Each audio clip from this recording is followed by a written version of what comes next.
Bom dia, nesse vídeo eu vou comentar sobre a diferença entre xiitas e sunitas. A divisão entre esses dois grandes grupos do islamismo remonta ao fim da vida do Maomé, e a divisão já seguiu a sua morte.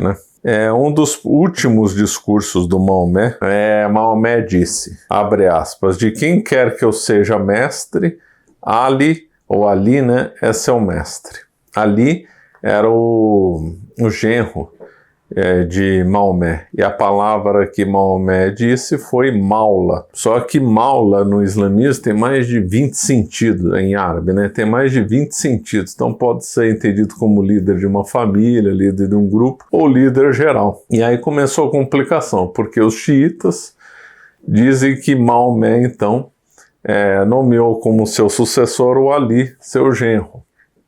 E os sunitas vão dizer, não, o Maomé não usou o termo Maula no sentido geral, mas foi uma coisa mais restrita, e aí começou a gerar, então, uma confusão. O nome sunita vem de al-Sunna, alguma coisa parecida, não sei árabe, al-Sunna ou al-Sunna, que significa o povo da tradição. Xiita significa literalmente Shiat Ali, ou partido de Ali, ou Ali. Então esse Ali, ou Ali, era o genro de Moisés e gerou os partidários dele. Porém, logo após a morte de Maomé, um grupo de muçulmanos se reuniu em Saqifa, onde Omar, um dos companheiros e amigos de Maomé, prometeu fidelidade a um tal de Abu Bakr. Dessa forma, esse Abu Bakr assumiu o poder político da comunidade muçulmana como primeiro califa, enquanto que o Ali, o genro do Maomé, passou a ter uma liderança religiosa nos partidários que iam dar origem aos xiitas. O próprio Ali foi o quarto califa. Nós vimos então que já após a morte de Maomé, nós temos então um grupo que vai ser conhecido como sunita e o grupo que vai ser conhecido como xiita. Então o grupo que depois ficou conhecido como sunita elegeu então como primeiro califa esse Abu Bakr. Lembrando que esse termo xiita e sunita foi uma coisa que veio se consolidando ao longo dos tempos, daqui a pouco eu comento. Enquanto o Ali foi o quarto califa. Depois do Ali morrer, aí começou a haver de uma divisão política, uma divisão teológica. Então, inicialmente os sunitas e xiitas, que se dividiram em dois grupos, então se dividiam politicamente. Uns queriam que só fossem os descendentes de Ali, e aí os sunitas não, tinham uma outra visão. Ao longo do tempo, começou a aparecer as diferenças teológicas, e se consolidou entre os xiitas a visão de que, para ser um líder dentro do islamismo, teria que ser herdeiro de sangue de Ali, e para os sunitas deveria ser qualquer líder que conhecesse o Islã, fosse virtuoso, etc., virtuoso na visão deles, claro, que fosse um líder da comunidade e tal, mesmo que fosse votado pela comunidade e tal. E os xiitas começaram a achar que deveria ser todo mundo descendente do Ali.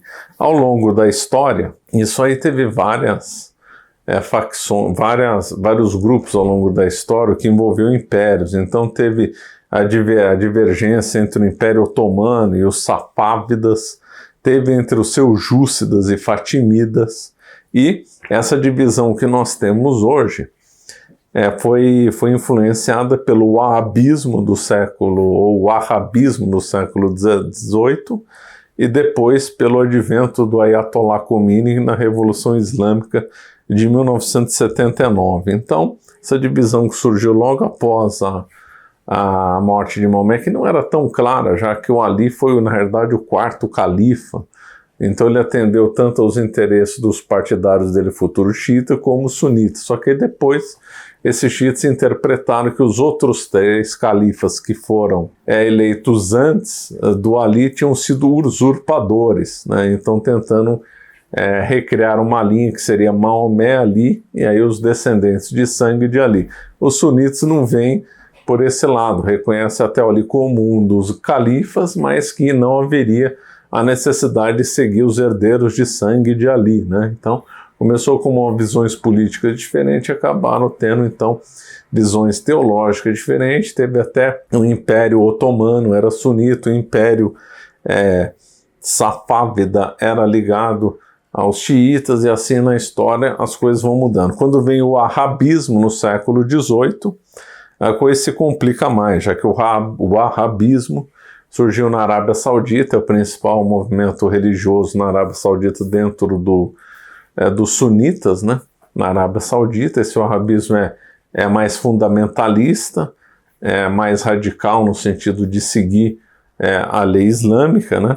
E a Arábia Saudita é muito rica e procurou difundir esse wahhabismo ao longo dos tempos. Com a Revolução Islâmica de 1979, liderada pelo Ayatollah Khomeini, ele gerou então um fortalecimento do ramo xiita dentro do Irã e um radicalismo ali dentro do xiismo do Irã, né? Então, os xiitas têm um dado pós-Khomeini e antes de Khomeini. Lembrando que os xiitas são minoria, seria 10% de todo o mundo islâmico, apenas 10% seriam xiitas. Estão concentrados no Irã, no Iraque e no Azerbaijão. O Iraque sou estranho dizer que a maioria é xiita, porque o Saddam Hussein, o antigo ditador do Iraque, era sunita, mas a maioria é xiita, né? Então fica nessa divisa, né? Já que esses países fazem divisa, né? Irã faz divisa com o Iraque, faz divisa com o Azerbaijão, né? O resto do mundo inteiro é sunita. Entre esses sunitas também tem suas variações. A mais difundida hoje é o wahhabismo, por causa da força da Arábia Saudita. Dentro do wahhabismo surgiu um núcleo bem radical e até núcleos terroristas, uma radicalização do wahhabismo, né? Lembrando que os wahhabistas não gostam desse nome, eles gostam de usar o nome salafismo, né? Ou seriam salafitas, né? Lembrando que aqui no Brasil tem um erro de associar xiita aos radicais, ainda aos terroristas. Não é verdade isso daí. Isso daí surgiu provavelmente com a Revolução Islâmica de 79 no Irã. Como Ayatollah Khomeini era um radical e ele era xiita, então se associou o radicalismo islâmico aos xiitas.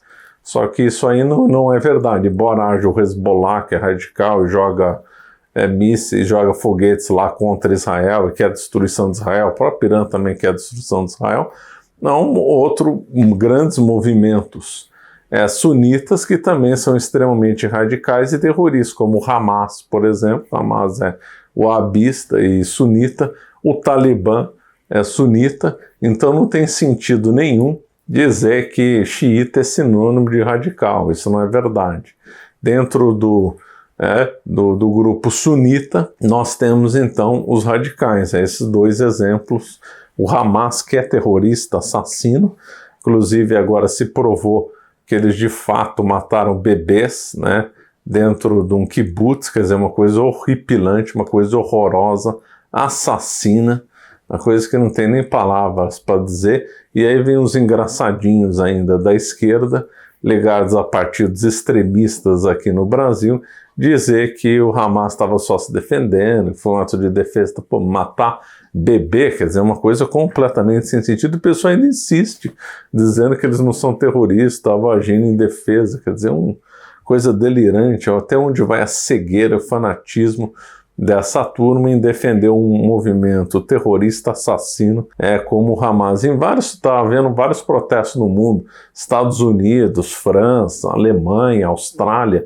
Em várias dessas manifestações, na Alemanha, na Austrália e na França, são declarações que incitam a violência, são declarações antissemitas e que dizem que tem que matar judeu, que teria que acabar com o Estado de Israel e tal. Quer dizer, realmente é um absurdo essa incitação à violência, esse radicalismo do Hamas. E o pior de tudo é ver uma parte da mídia dizer que o Hamas não é terrorista, vê aí partidos comunistas no Brasil como o PCO, né, Partido da Causa Operária, dizer que então que apoia o Hamas, que o Hamas é bom, que está agindo em legítima defesa. Quer dizer, uma coisa assim assustadora, né? Ainda teria a haver um outro grupo bem minoritário, além dos xiitas e dos sunitas, que seriam os ibatistas. Esses ibatistas se concentram em Omã e costa oriental da África, mas é uma grande minoria. Mas aí uma grande minoria, eles têm origem dentro dos Kharjitas, né? Mas aí eu não vou comentar sobre isso agora. Bom, mas isso é muito resumido, porque na realidade essa distinção entre xiita e sunita, envolvendo Ali, que era o sobrinho de Maomé, é mais complexa do que eu falei, envolve batalhas, envolve disputas, né? Foi uma coisa assim mais complexa do que eu comentei, mas em linhas gerais é assim: os xiitas são ligados ao genro de Maomé Ali e os sunitas não. Uns dizem que tem que ser herdeiros de sangue do Ali e outros dizem que não, né, que seriam sunitas. E aproveitando aqui a oportunidade também, é bom esclarecer por que Jerusalém é sagrado para os muçulmanos, né, já que a vida de Maomé ficou lá entre Meca, Medina, né, na Península Arábica, onde entra Jerusalém nessa história. Aqui, os muçulmanos acreditam que Maomé foi transportado miraculosamente de Meca para Jerusalém, né? Inclusive justamente no Monte do Templo, e que lá ele teria ascendido ao paraíso, né? Então, foi por isso que Jerusalém é o terceiro lugar sagrado do islamismo. Primeiro é Meca, depois Medina e depois Jerusalém, porque dali que ele foi alçado supostamente ao paraíso, segundo os árabes. É lógico que os católicos não acreditam nisso, né? A mesquita de Al-Aqsa, né, que deriva do nome do Alcorão, e a cúpula da rocha ficam em cima da pedra fundamental na qual os muçulmanos acreditam que o Maomé ascendeu ali ao céu em Jerusalém, né? Então, na realidade, Jerusalém é uma disputa entre muçulmanos e judeus. Na verdade, é uma disputa religiosa, porque para os judeus, obviamente, o lugar é sagrado por causa do templo, e para os muçulmanos também é sagrado. Lógico que é sagrado para os cristãos também, claro, né?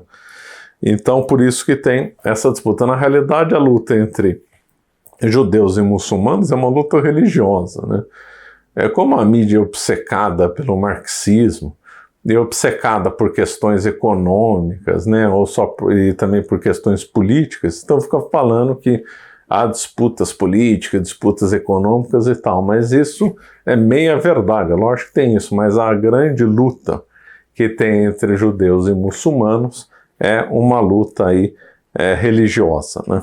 Vamos ficando por aqui, lembrando que a maioria da bibliografia sobre esse tema está em inglês.